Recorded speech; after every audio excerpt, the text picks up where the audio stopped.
Bishop Susan.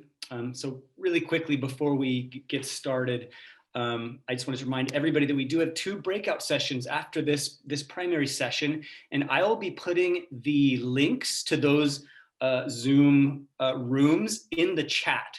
So I'll do that towards the end of this session, just so that if people join a little bit late, they can still see those links. One of our breakout sessions will be with Charlotte Pressler, who is the youth missioner for the Diocese. So happy to have her sharing about discipleship in the youth. And then the other breakout session will be led by our keynote speaker, but it will be in a different a Zoom link. So again, be on the lookout. I'll put that in the chat towards the end. But I'd love us just to get started. I'm so happy to welcome our keynote speaker, the Reverend Canon Dr. Dawn Davis. She is a priest, a scholar. She has an academic. She has multiple certifications and degrees and brings so much expertise here. She is the creator of the discipleship program called Revive through Forward Movement that I'm sure a lot of you have heard me talking about for the past year.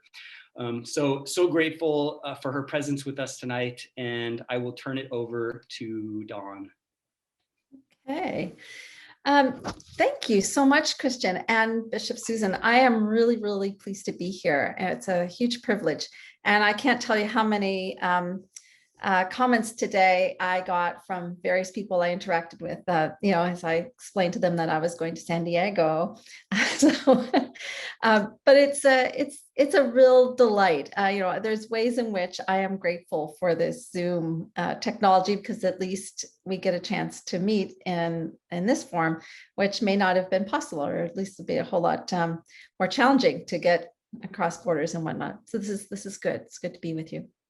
I also said to Christian, I am not at my best because this is 9 o'clock for me, and I have been up since 6 o'clock, and it's been steady on because this is the end of term and there's all kinds of evaluations and papers and marks that have to get in. So we have just been grinding away. I just off the top ask for your forgiveness.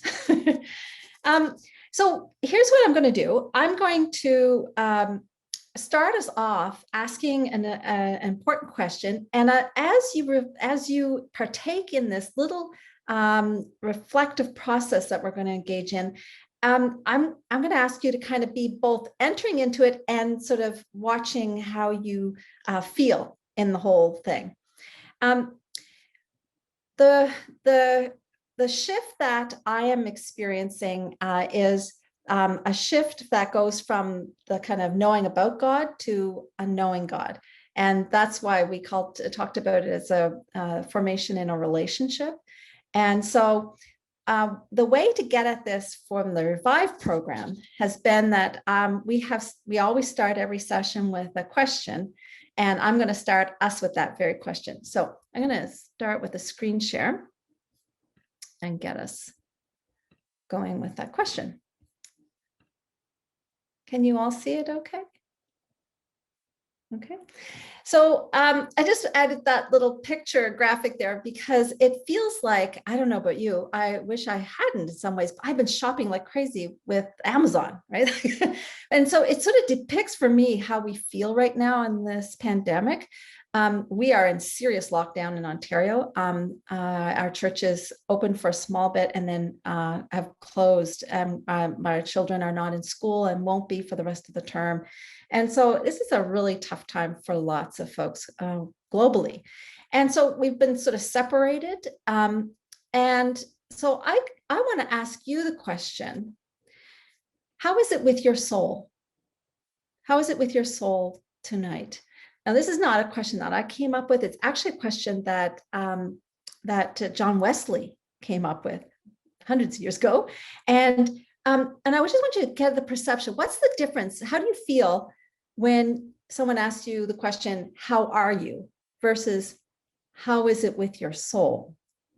You get that little orientation, that little shift. How are you versus how is it with your soul? Now, I'm going to invite us into groups of 2 to just simply take a couple of minutes, and it's really important later why we're doing this. But I want you to just take a couple of minutes and talk about that. But before you go there, can you see these little blob people, this little depiction? Would you take, I know it's a little bit hard, so you might have to go up close to the screen. There's all these little blob people. When you sit back and reflect, how is it with my soul? How is my soul today? Which one of these blob people best depict the state of your soul at this point, this moment? You just take a look at that.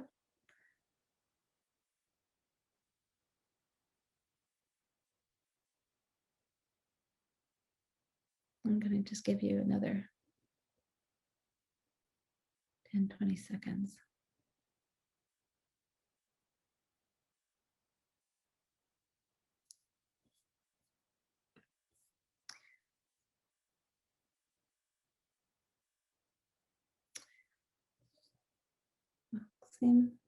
Okay. I'm going to invite us to now go into our small breakout rooms. We're only going to take 5 minutes. And with the other person, make sure, extroverts, you don't take all the space and talk, that you get, you kind of give, share the time, and just simply talk about how is it with your soul right now, and indicate which of the depictions best coincides with how you're feeling. Okay, with respect to the state of your soul. Okay.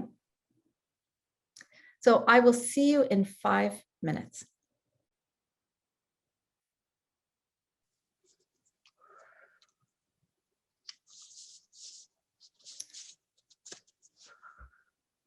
So Christian, I don't know if you want me to just take off, or are we all back into our groups? We should all be back now. Yeah, go for it. Okay, fabulous. So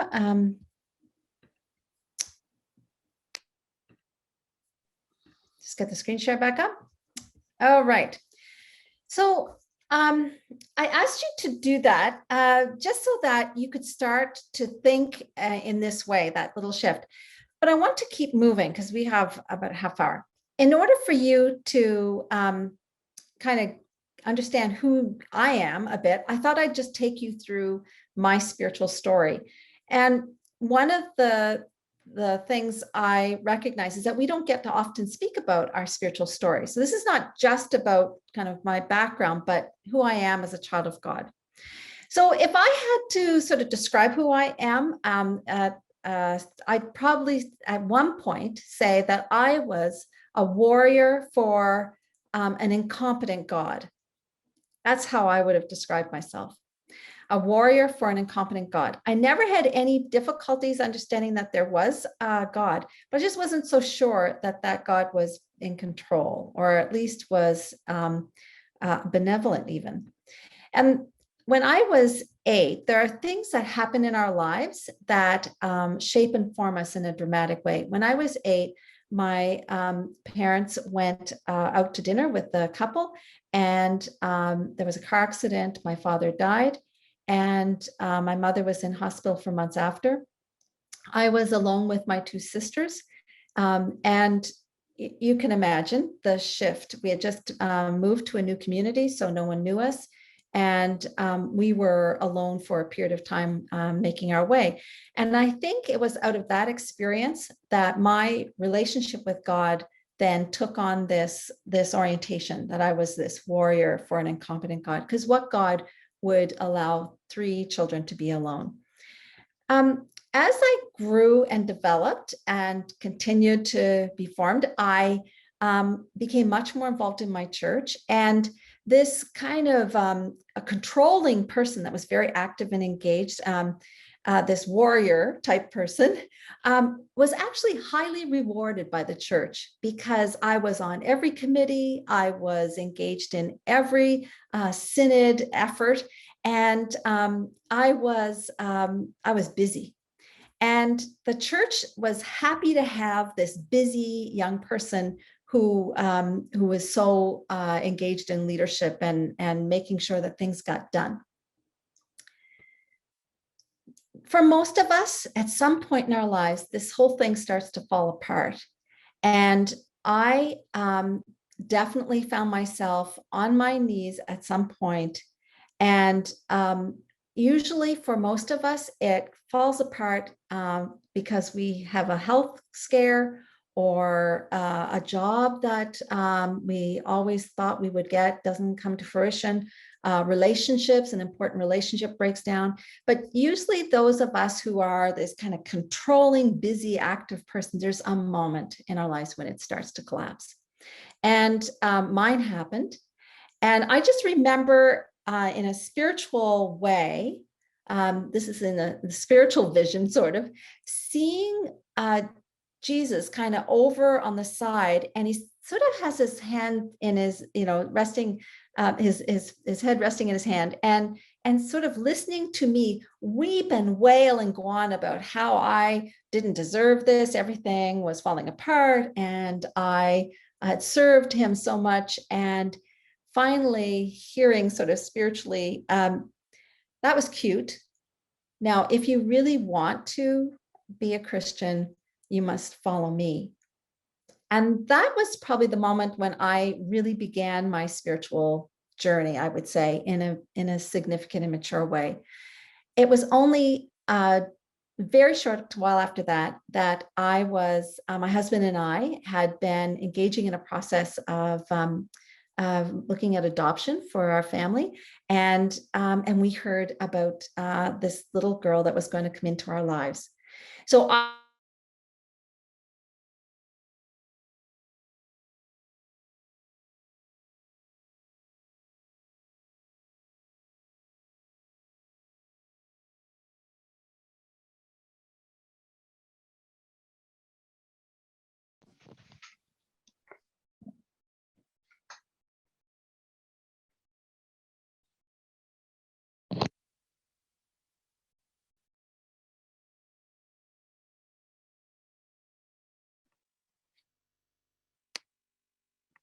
It's like, Dawn, I'm not sure if you're still on the call, but I think we lost you there. Let's see, maybe we'll give it a minute, see if we can get Dawn back in the room. Good, it's not me for a change. Let's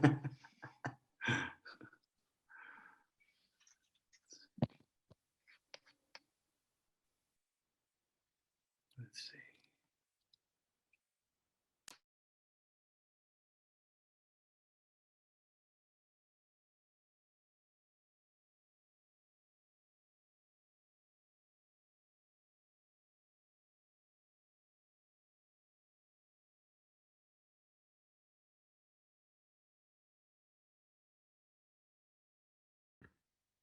hi, Christian. Yay. Did I just fade away, or did we fall apart, all of us? I thought we lost you there. Okay. Okay. Shall I just pick up? Sure. Thanks. Yeah. Okay. So once I went back into the parish and I started working again, I'd been in administration before that. That's when I started to realize that, in fact, the whole way that we do discipleship, the whole orientation to forming as a Christian, was something that I needed to really look at and learn more about. And if I was going to help my parishioners, I actually needed to be about an inch ahead of them, I thought. And so I started to engage in learning about spiritual formation in the Anglican Church, the Episcopal Church. So here's what I learned, is that we do spiritual formation almost entirely through our liturgy. We basically say, if you come to church and you participate in the service, particularly the Eucharist, then in and through the words and the prayers, you will grow. You will enter into a relationship with God. We also encourage private devotions. And there's certainly spiritual formation during confirmation, and another significant program that's been out there, the last 40 years has been Curcio. And so those are sort of the major elements of spiritual formation in the Anglican Church, but particularly it's been through liturgy. And here's the challenge.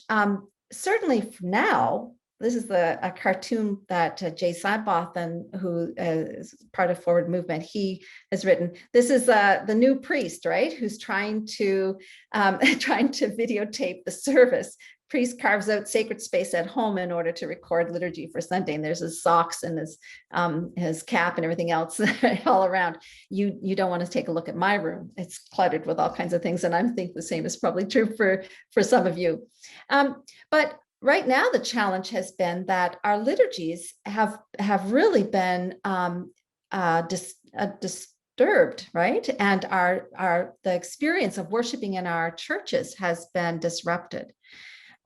So what we've learned is that indeed, when we have our beautiful rituals, that they evoke a sense of sensuality and an appreciation for beauty. And so there's a sense in which we develop we invoke all the senses in the spiritual experience.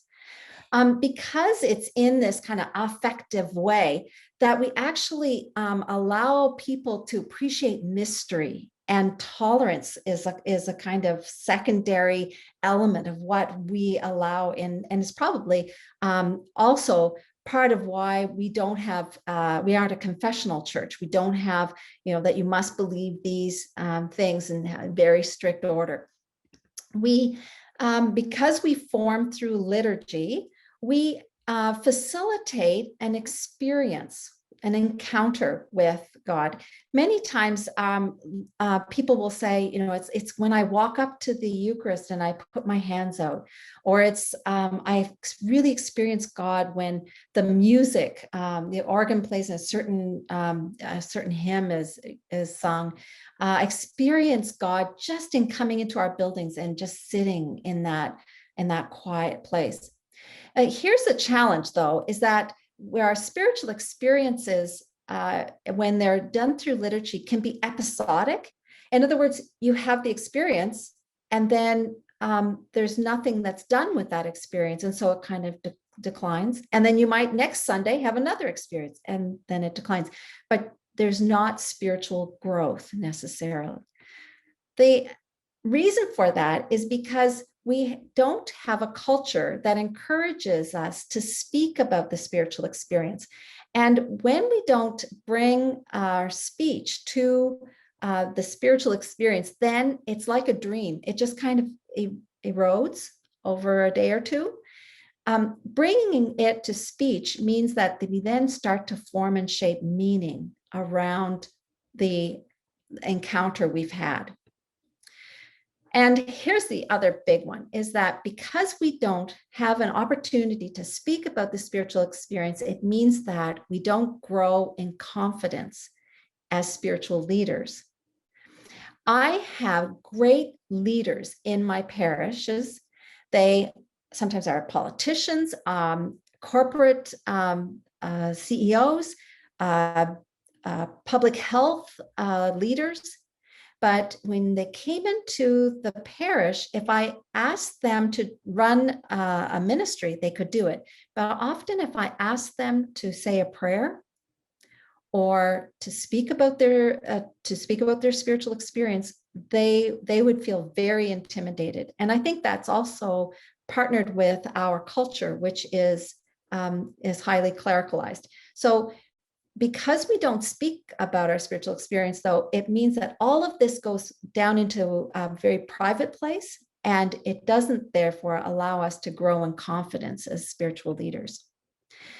And also RenewalWorks will say that this is the part of the reason why 75% of our clergy and lay people say that they are actually spiritually stalled. So we know that going to church does not necessarily equate with spiritual maturity or spiritual growth. We know that doing God's work, being engaged in all kinds of outreach, doesn't necessarily in and of itself mean that we are spiritually growing or maturing. And just because we don't want to feel that we're the only ones, the evangelicals will say that just because you know biblical knowledge doesn't in and of itself mean that you're going to spiritually grow or mature. So how do we spiritually mature? How do we grow in our relationship with Christ? Well, it's through a relationship. So if you go back to the first exercise, that first kind of shift of orientation, the difference between knowing about God and knowing God, the difference between asking yourself, how are you? And how is it with your soul? The difference between reading a menu and eating a meal. The spiritual experience that allows us to grow is one that's based on a relationship with God. So how do we actually get to develop and connect with that relationship? Well, it was a long time ago when it was observed that, like, even before the 5th century, but Pseudo-Dionysius is someone who definitely said there's a sort of a developmental stage that people go through as they grow. And he had terms for it. And Underhill, these are just folks you might know about. Evelyn Underhill mentions this too, that, if you watch people as they spiritually grow, there seems to be these 4 stages of their spiritual development. Mulholland, if you want to get an easy book to read about this, Invitation to a Journey is a good one by Mulholland. It's a little bit dated at this point, 1993, but it gives you a good overview. And there's Willow Creek too, and their big reveal study. And all of them, even Pseudo-Dionysius, they all came up with 4 distinct stages to the spiritual, what they call continuum. And here are the 4 stages. The first one is explore. Second one is called grow, deepen, and center. Now, that's not what Pseudo-Dionysius and others named them. They called them awakening, purgation, illumination, and unification. But we'll call them explore, grow, deepen, and center. And you can almost tell where people are on this continuum based on how they pray. Now, you need to know, this doesn't mean that, we're all trying to be at a higher continuum necessarily. Where you are is where you are, and that's a good. It's just to know where you are and to sense, are you being called to another place on the continuum? So generally, people who are kind of have a lot of questions about faith, probably not praying, are in the explore category. The grow category are people who are saying, okay, and usually there's some kind of crisis or an event that happens in people's lives that gets them to move to another stage. And the grow stage is about saying, okay, I'm gonna believe in this God, and I'm going to begin to pray. So people who are just beginning to pray are generally in the grow stage. What happens there is they will often, the prayers will be petitionary. There's sort of prayers where there's requests, arrow prayers, or you're driving around and, pray for this or that. It's their requests. Then something will happen. Often we'll encounter where a prayer doesn't get answered and it's significant and important. And then the question is, do you continue in your belief and your relationship with God? And at this point, people move into deepen, and often the prayers go silent. And that's the place where contemplation often shows up. The fourth is centering. That's really, the continuum is really about a gradual increase in letting go and surrender. And so at this stage, often it's a very costly stage, but it is one of total surrender to the relationship. I jokingly say I'm going to wait till I retire for that one, but there's a way in which that's a deep journey, and one which we just sort of feel compelled to enter into, but it has a lot of cost. Now, the sanctification gap, what happens to us and many other people is that we often will be at a more immature level on spiritual continuum, but we look like saints. So we may be only at the awakening stage or the exploring stage, but we're doing all this charitable work and we're engaged in ministry, but we haven't gone through the other stages that will bring us to a deeper, real maturity. And so evangelicals will say, a lot of our people are at the explore stage, but they know their Bible like a saint, but they actually are knowing it without the maturity.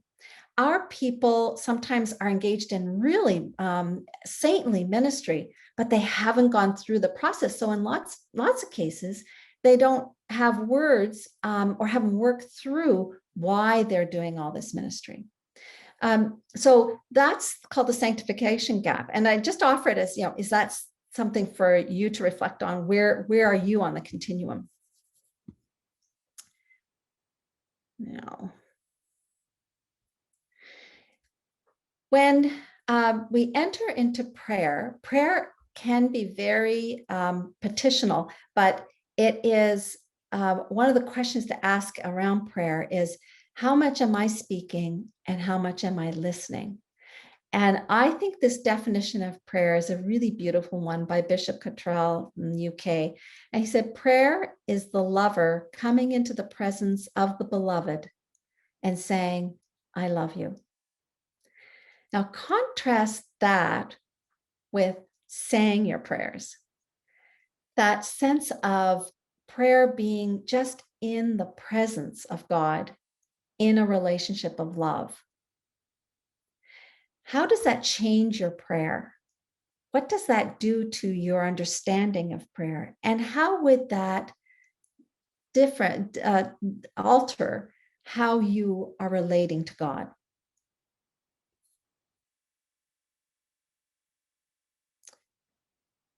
So, how do we spiritually grow if we want to get going on that?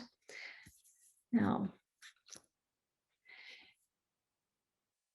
one way is to know that if we want to spiritually grow, each and every one of us has to do it. You can't ask your clergy to spiritually grow for you. Clergy, you can't ask your bishops to spiritually grow for you. It has to start with you. And the degree to which you will impact the spiritual vitality and the growth of your parish, both lay and clergy, will be the degree to which you are spiritually growing yourself. So the heart of the leader, both lay and clergy, is really significant. It is about engaging in a relationship. You can't study your way, you can't work your way into this. You have to be engaged in a relationship. Finding words is the critical thing. I think we need to have our liturgies that we do such a great job in evoking the relationship and bringing the spiritual experience to fruition. But we then need some kind of process where we can find words so that our spiritual experience gets a chance to be reflected upon.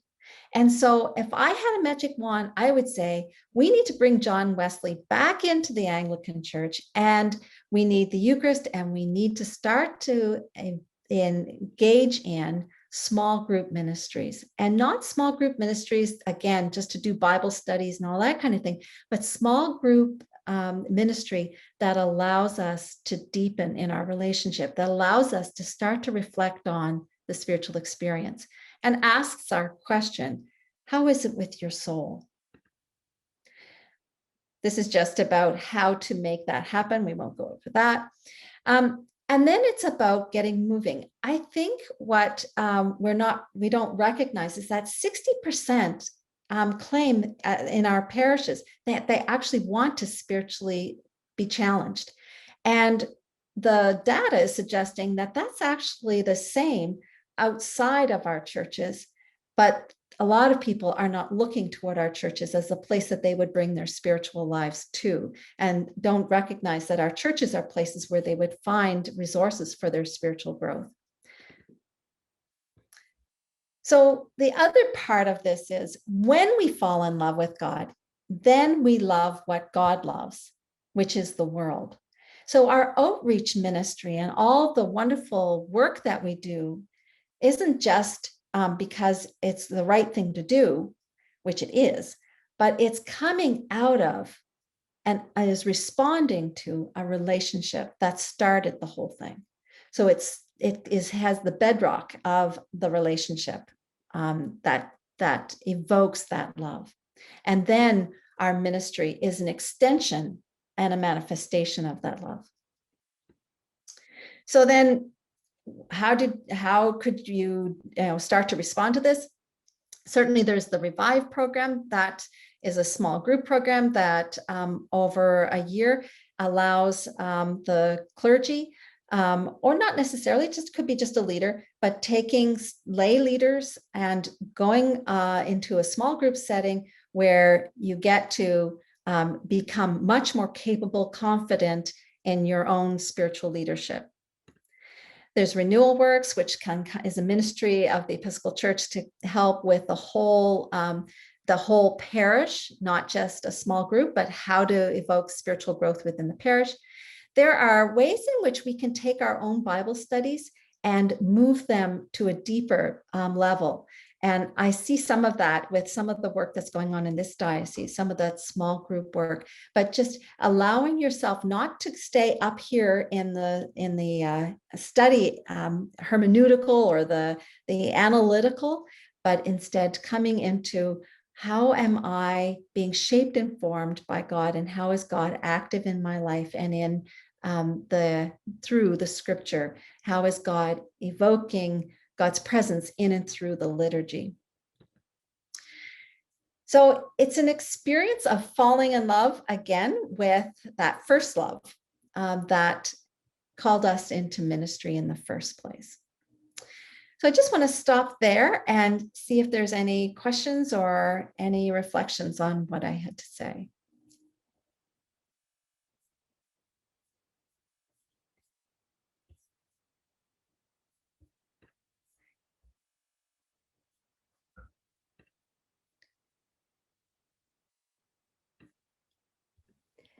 I enjoyed it very much. I will start there. It's Charlotte. I am the youth missioner for the diocese and also at a congregation here in San Diego. And I just really appreciated the things that you chose to highlight, possibly because there's several of the things that I'm going to talk about in my breakout session too, which was affirming. So thank you. But I just am really excited by everything that you had to say this evening, and I'm really looking forward to knowing more about the program and all of the places that we can go from here. So thank you. Super, good to hear you, and good luck in your small group. Did anyone have any reflections about the exercise that you had when you were asking each other, when you were hearing each other's story about how is it with your soul? We've gone through an incredible year, 16, 18 months actually. So how was that process for you? And have you seen that impacted in how you would answer that question? Any reflections on that process? And did you see that difference? Did you approach that question differently than how are you? I approached it differently. I've had a really good day today. I've been in spiritual study and all day. So I'm with different groups. So it's been really good for me. But throughout this last year of isolation and loneliness and stuff, there have been ups and downs. And I've noticed that there have been some people who have really become sad and lonely because not only were they isolated, but they even further isolated themselves with fear of getting out. Yeah. And I watched that, and some of the things you said, and I love a copy of that tree to show my groups, because it just kind of looks like, where are you? Are you falling out of the tree? Are you trying to climb up? It was really, really very good, and very depicting of what was, and I enjoyed that exercise. And I did think differently, because when people ask you, how do you feel? The answer is, okay. Even if you're not, that just comes out. It's just the way we do it. But when they ask, how's your soul today? People are taken aback and they go, whoa, wait a minute, I have to think about that. Right. And it's really good. And there's ways in which we can feel not so good, but our souls are okay.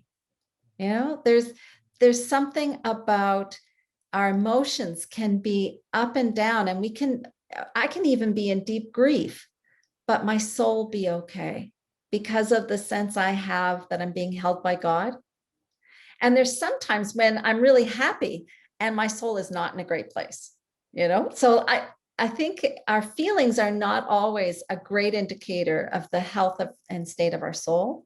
And I think figuring that out and paying attention to it is another part of what helps us spiritually grow. I have a sense over this last year, we've been engaged in a really big thing, right? I don't know if there's many places in our society where people are going to get a chance to reflect on how is it with their soul, and how has their soul been formed and shaped over these last so many months, through grief and loss and disruption, and uncertainty.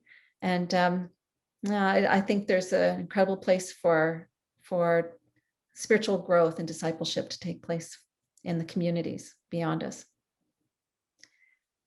Do we have time for Deb to ask a question, Christian? Let's see. Yeah, why don't we do that? Yeah, Deb, go ahead.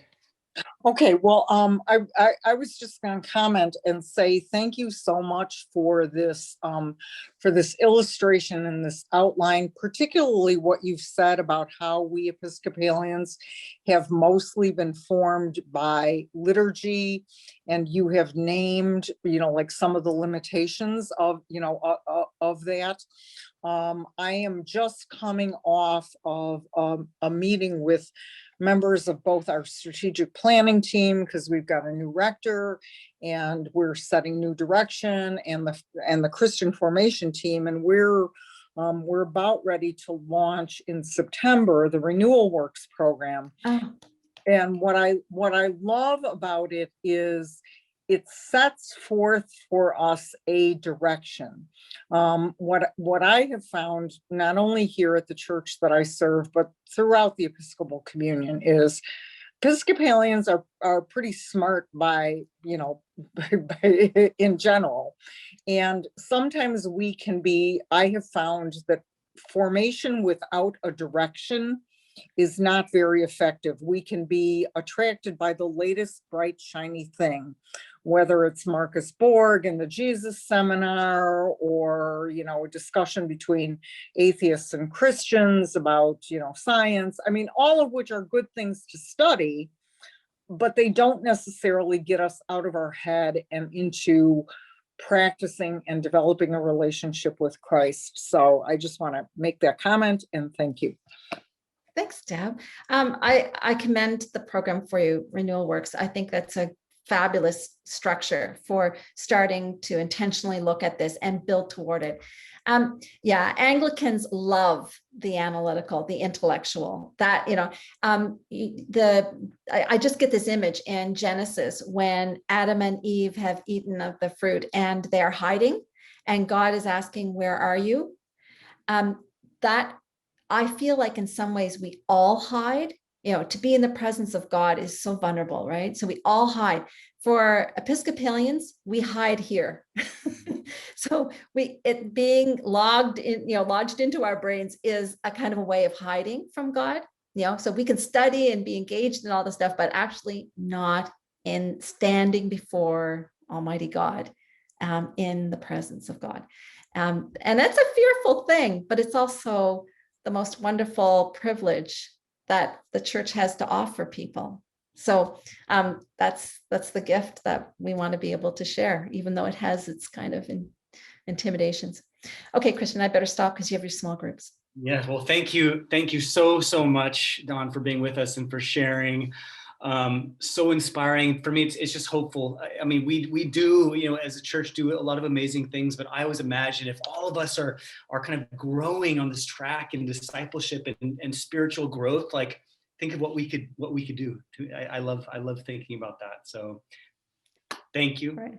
And yeah, to everybody, I put the links to the breakout sessions in the chat. So go ahead to whichever breakout session that you had signed up for. We'll go ahead and change over there, either with Charlotte or with Dawn. So thank you all, and we'll see you in the breakout sessions.